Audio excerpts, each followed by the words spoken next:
Hey everyone, and welcome to this edition of the 15 Minutes with True Crime podcast. I am Dr. Joe Tomaso, your host. Catherine Reed has spent more than half of her life in prison, 34, almost 35 years. She was 29 when she and her boyfriend, Vincent Bruce, committed their crimes, which consisted of both a string of armed robberies as well as several murders, causing the media to dub the pair a modern-day Bonnie and Clyde after Depression-era gangsters Bonnie Parker and Clyde Barrows, who killed at least 13 people. In this segment, please listen as Kat, now 62 years old, looks back and describes her story in her own words. If you like this show and you'd like to see it continue and get better, please hit those like and subscribe buttons and leave us a comment.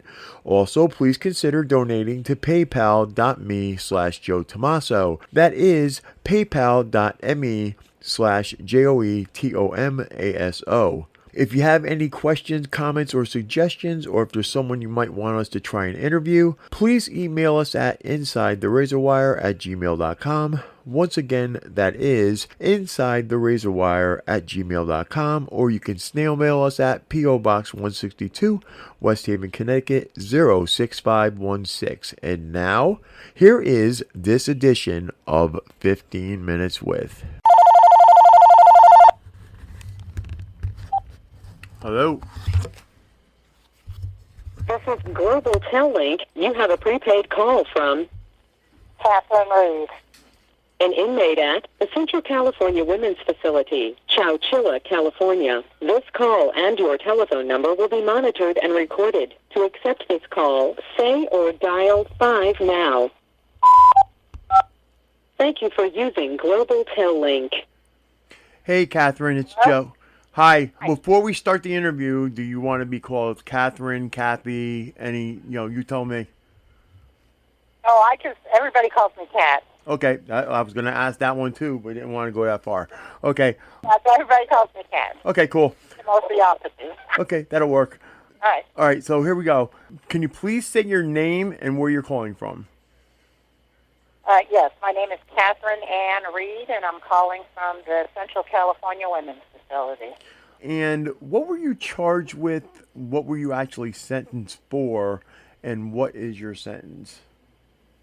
I was charged with 3 counts of murder, counts of attempted murder, and I think it was 5 counts of robbery. And I was actually sentenced to 3 life without parole, back-to-back, life sentences, and 5 years, I think it was.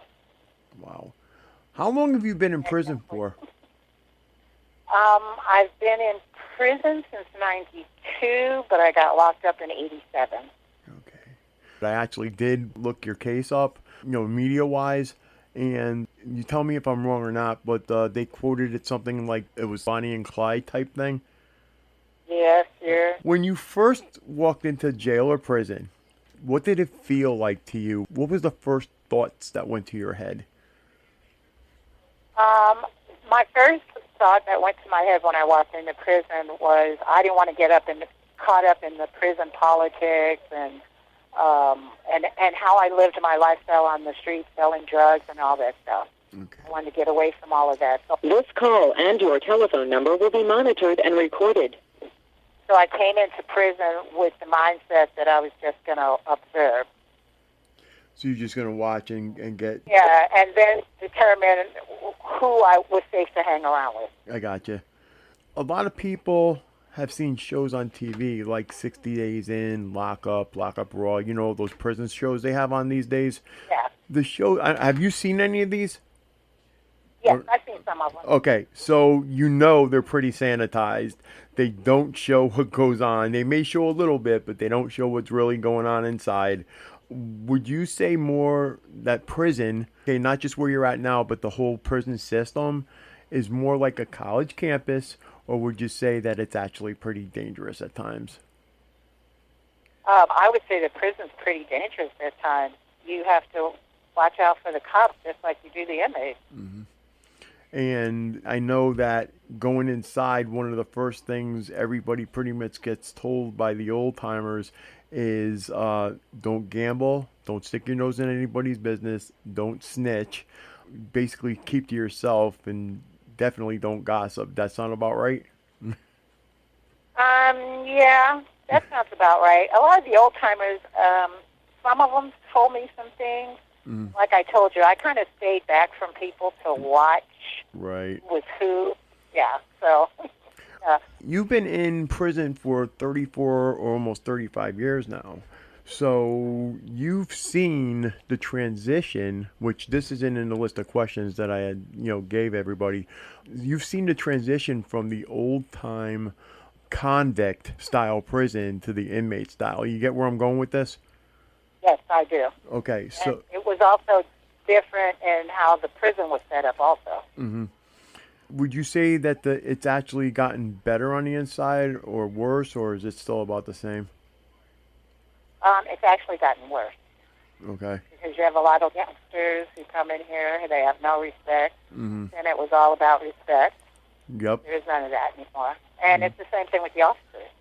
A lot of times the officers don't even respect each other. I know that with the younger crowd too, they tend to be a little bit more, I'll call it fighty. Yeah. Yeah, it's not, yeah, definitely not like the old days, that's for sure.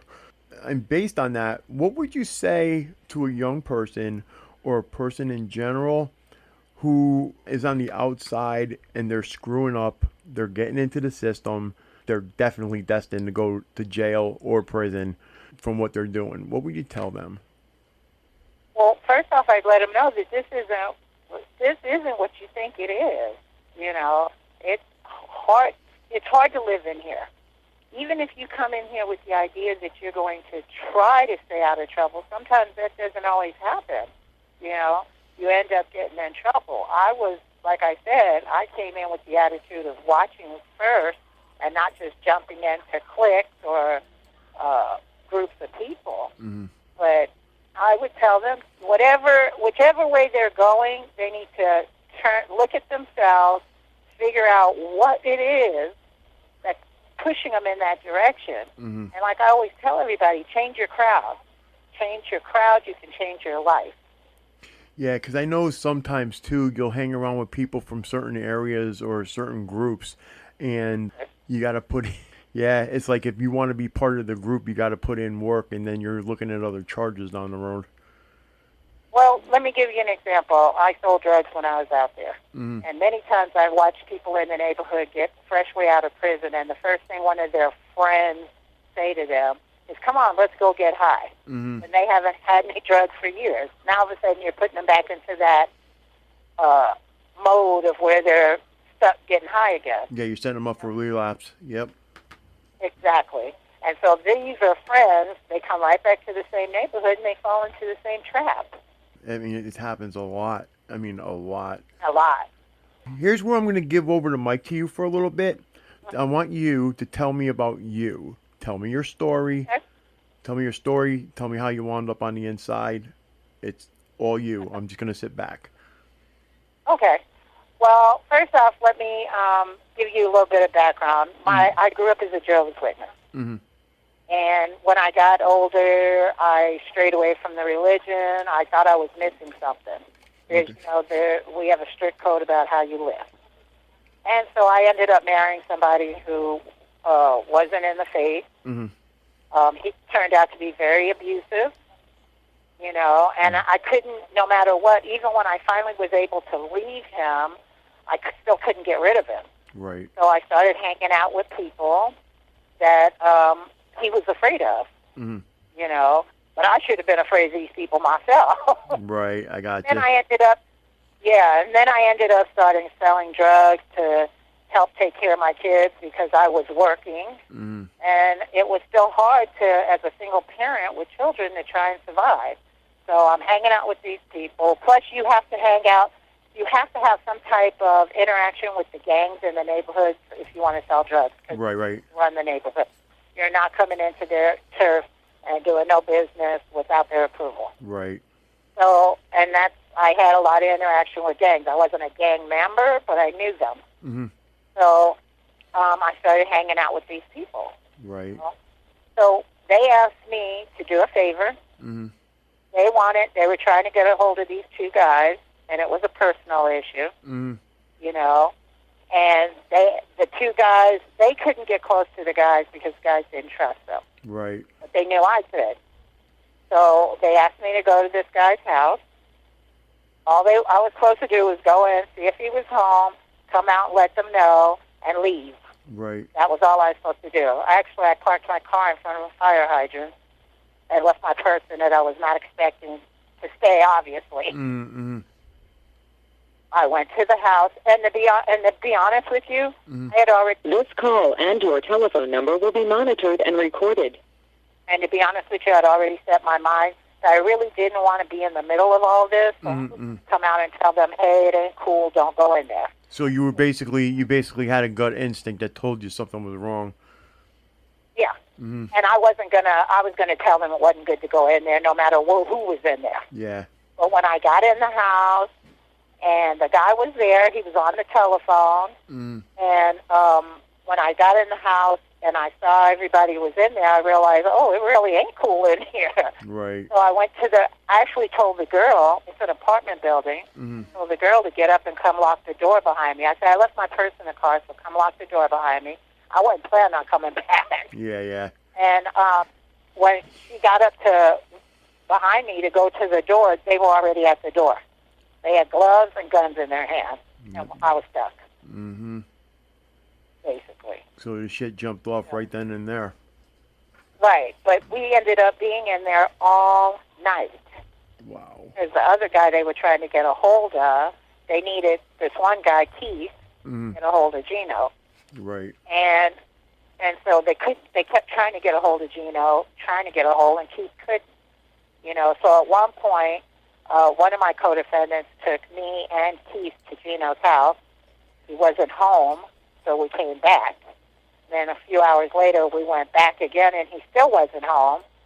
But we went to a payphone, and my co-defendant called my other co-defendant and said, hey, we're going to go check one more time, and if not, then we'll come back. Mm-hmm. But when we went back to the house, he was just pulling up. Okay.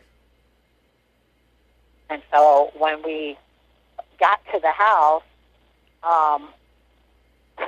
he had Keith ring the doorbell. He let Gino get in the house. He had Keith ring the doorbell so that Keith wouldn't see him. Right. And then, Gino wouldn't see him. And then when we went in the house, he tied up Keith and gagged him. Mm-hmm. And then he said he was going to take Gino upstairs to talk to him. Mm-hmm. And we heard some bumping around up there. We didn't know what was going on. Right. You know? And the gag was kind of slipping off of Keith's mouth, and he said, what do you think they're doing up there? And I said, sounds like they're fighting, you know. And then he came downstairs and told Keith, he said, Gino just told me where there's some money and some drugs. He said, so I'm going to tighten that gag up on you. We're going to leave. And when he was tightening the gag up on Keith, I walked upstairs to see what was going on with Gino, because he wasn't paying attention to me anyway. And I walked up there, and at first I didn't realize that Gino was dead. Right. You know? And I called his name, and his fingers were twitching, and I didn't realize he was dead. Right. And I walked up, and I pushed his shoulder, and that's when I realized the ligature was twined up in his hair and around his neck. And then I realized he was dead, but by the time I walked back downstairs, he'd already strangled the other guy. Yeah. Wow. So then he made a phone call back to the other place and called the other guy and I guess he told him what to do. I don't. All I know is the other guy tried to stab everybody. Right. And one person died and two didn't.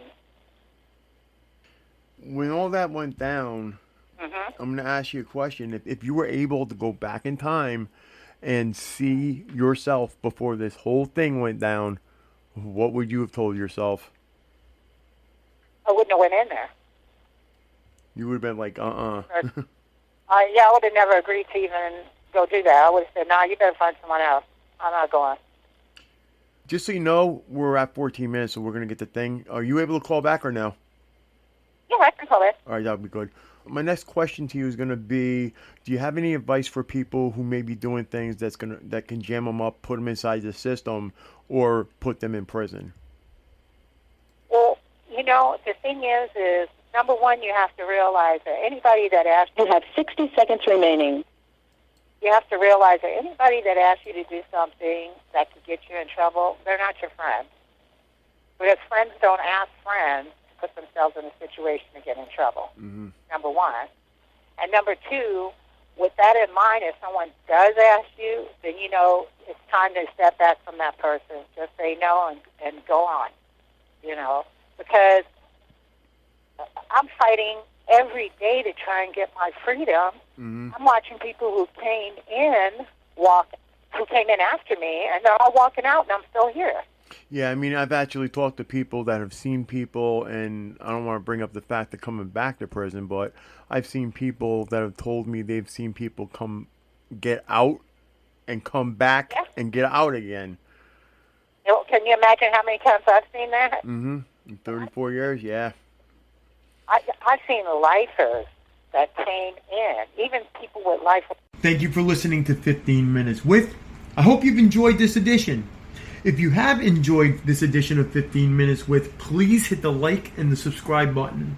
You can also help me keep this show going and watch it get better by donating to paypal.me/Joe Tomaso. That address again is paypal.me/JoeTomaso. 15 Minutes With is constantly looking for new content to upload and new people to interview. If you would like to share your story, or if there's someone you would like to see us interview, please email us at insidetherazorwire@gmail.com. That email address again is insidetherazorwire@gmail.com. Last but not least, again, if you like to support this channel, please subscribe and hit the like button. Until next time, we'll be seeing you